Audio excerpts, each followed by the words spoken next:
Okay, I wanted to talk a little bit about the color work.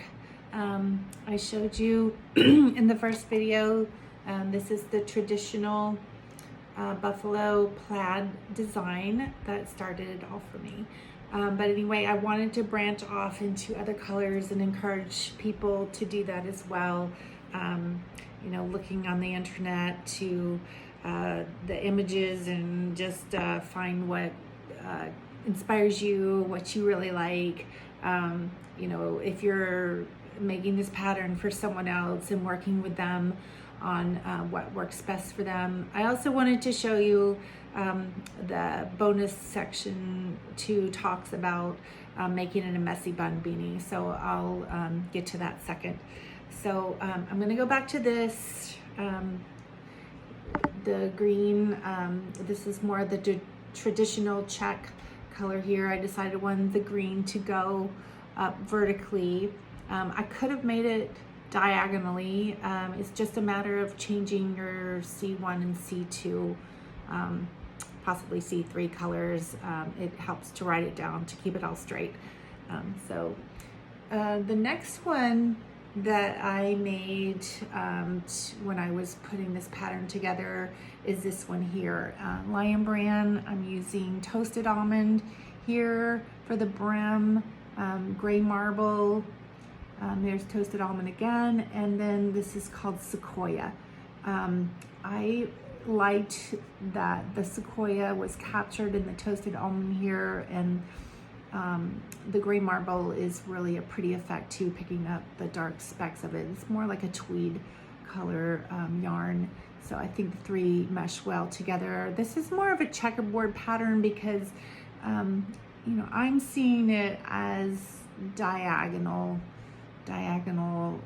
types of rows. That's what catches my eye. So this worked out really well for that. I kept the C1, the brim color, and then here I started with C1, and then C2 became my gray marble. There's gray marble again for C2, and C3 is the Sequoia, and so on and so forth, and it continued all the way to the top.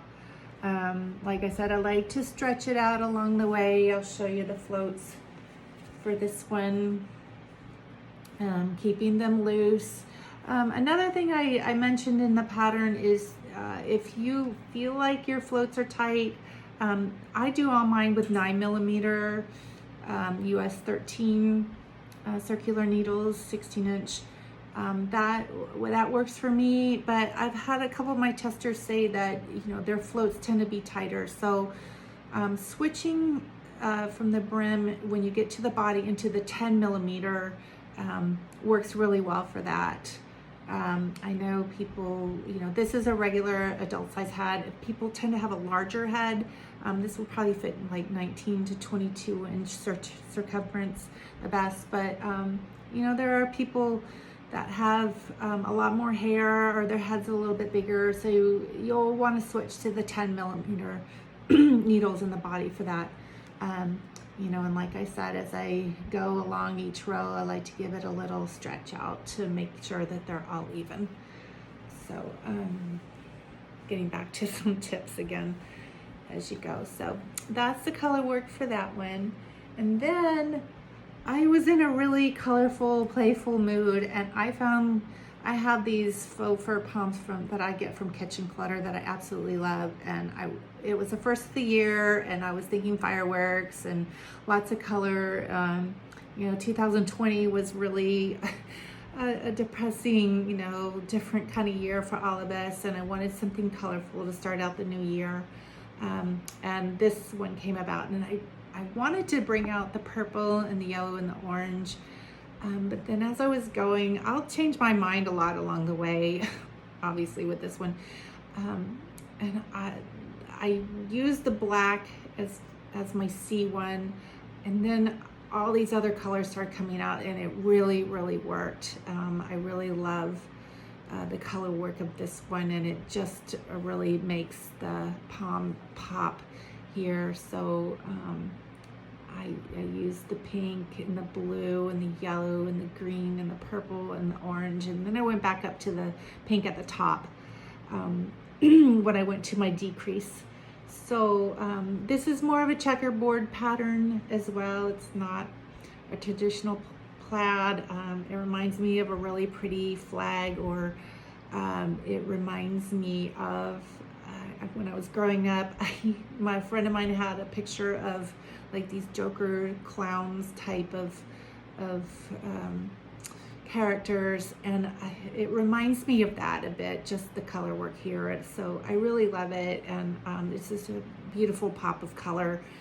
So that was my inspiration here. As you can see, you know, the C1 goes diagonally, so that's more reminiscent of the checkerboard pattern as well.